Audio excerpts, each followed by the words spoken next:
Hola, estamos conversando con Martín Krause sobre Borges y su obra. Martín Krause es profesor de Economía en ESEADE y en la Universidad de Buenos Aires. Martín, ¿cómo se lee a Borges en el contexto de la filosofía de la libertad? Bueno, yo creo que él presenta el tema en tres niveles distintos, como una preocupación filosófica, por un lado, como un componente fuerte de una filosofía política, por otro, y por último, en relación a la literatura en sí. Vamos por paso. Respecto a la filosofía, Borges es un autor que le gustaba cuestionarse y plantear los problemas más profundos de la filosofía, dentro de los cuales uno que llamó siempre su atención es el acerca de la existencia del libre albedrío. ¿Somos libres realmente o estamos determinados por las fuerzas que rigen al universo? Esa era esa difícil pregunta filosófica que él siempre le intrigó y le llamó la atención, y además le sirvió para generar una gran cantidad de literatura fantástica alrededor de este concepto. Borges creía en el libre albedrío, aunque pensaba que a lo mejor es verdad, estamos sujetos a las fuerzas del universo, para decirlo así, pero yo no puedo dejar de imaginar que en este momento no soy libre y no soy capaz de tomar la decisión y definir mi rumbo hacia el futuro. Eso por un lado, eso es una gran preocupación de Borges, la cuestión del libre albedrío. La segunda tiene que ver con la filosofía política. Borges nunca se ocupó de la política como tal, es decir, de las cuestiones coyunturales. Era alguien que estaba en los libros y en la literatura, pero sí tuvo una filosofía política muy clara. Él decía que era anarquista, un anarquista spenceriano. En términos modernos diríamos que era un libertario. Y decía, tiene frases muy contundentes en eso: bueno, yo lo que quiero es lo máximo de individuo y el mínimo del Estado, o yo supongo que creo que en algún momento mereceremos no tener Estado. Es más, pensaba que a la larga los estados iban a desaparecer. Cuando alcancemos niveles morales superiores a los que tiene el ser humano ahora, dice, yo creo que sinceramente que el Estado va a desaparecer. Tal vez no lo vea yo, no lo vean nuestros hijos, pero tenía esa esperanza. Y por último, tiene que ver con la literatura, en el sentido de que, bueno, está claro que la literatura demanda, por supuesto, la libertad de aquel que compone una obra, pero además él tenía una visión que hoy podríamos llamarla globalizadora. Él era alguien que quería abrevar de todas las tradiciones.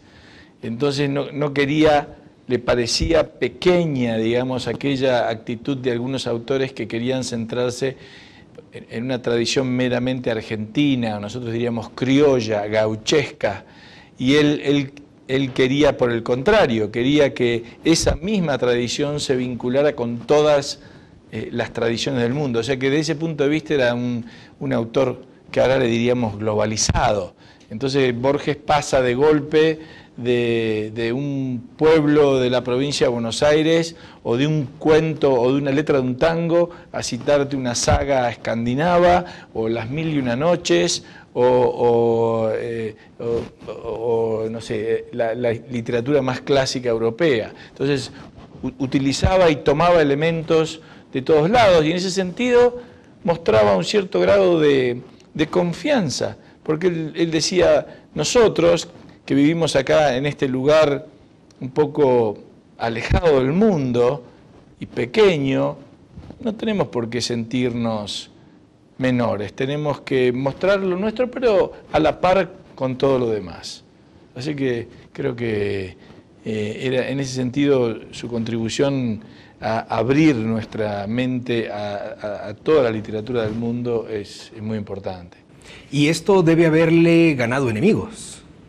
Bueno, él discute, bueno, claro, políticamente tuvo enemigos, bueno, a punto tal, dime, hay un tema central en esto, y es que él no recibió el Premio Nobel de Literatura precisamente por, yo diría, una mala interpretación de sus posiciones políticas, porque está claramente reconocido por los académicos literarios que era más que merecida. Él, imagínate que obtuvo doctorados honoris causa en Oxford, en Cambridge, en Harvard, el premio Cervantes, lo que quieras, lo obtuvo, pero no el premio Nobel. Y eso por una mala interpretación de su posición, porque, bueno, en algún momento él, algún gobierno, bueno, Pinochet lo invita a visitarlo y cuando él estaba en Chile y él va, entonces ahí como que lo vetaron ya para darle el premio Nobel.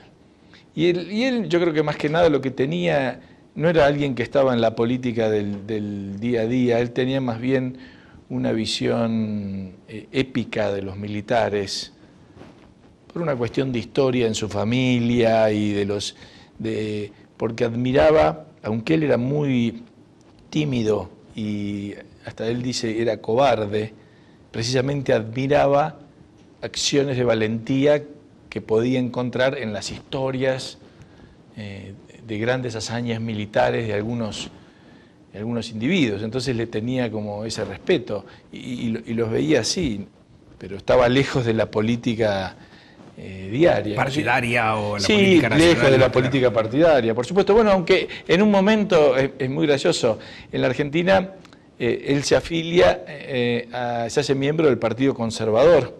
El Partido Conservador era un partido muy pequeñito ya en la Argentina que no tenía ninguna posibilidad de nada. Y él se afilia y dice que lo hace porque es de caballeros jugarse por las causas perdidas.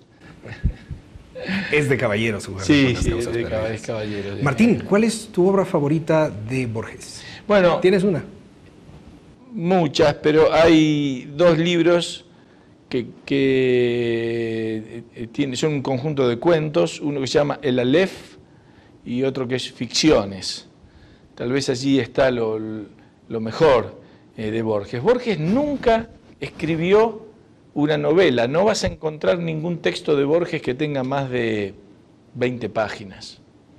Nunca escribió, porque él lo que le interesaba era la trama de un argumento y no la descripción psicológica de los participantes en una historia.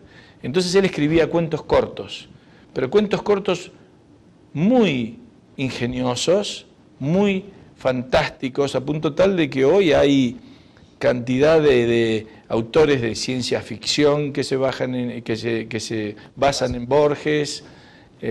Vas a encontrar que ha tenido un impacto notable sus trabajos. Y si alguien te preguntara cuál debo leer primero, ¿cuál le recomendarías? Yo diría que alguno de esos, Ficciones o El Aleph, cualquiera de esos dos. Son muy buenas historias y cuentos muy cortos, que realmente muy imaginativos, muy fantasiosos, donde uno puede encontrar que él utiliza la literatura fantástica para tratar temas metafísicos, porque él solía decir, la metafísica es una rama de la literatura fantástica, pero al mismo tiempo él utilizaba la literatura fantástica para tratar temas metafísicos, ¿no? Como te diría, él le llamaba mucho la atención el concepto de infinito. Entonces, ¿cómo uno puede explicar el concepto de infinito? Y en cierta forma él lo que hacía era utilizar esos cuentos fantásticos para tratar el tema, un tema que nuestra mente difícilmente puede abarcar, que nuestra razón no puede abarcar. Entonces lo que hacía era fantasear sobre el tema y con eso permitirnos razonar en la medida que sea posible respecto a algo que parece ilógico.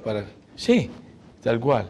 Pero él, claro, jugaba con eso, jugaba con la circularidad del tiempo, jugaba con el concepto de infinito, y con esas cosas armaba historias, jugaba con la relación, por ejemplo, entre las ideas y la realidad, en qué medida las ideas realmente reflejan lo que la realidad es, y armaba entonces allí unas historias divertidas por un lado y muy creativas por otro, ¿no? Muchas gracias por compartir estas ideas con nosotros, Martín, y a ustedes muchas gracias por acompañarnos.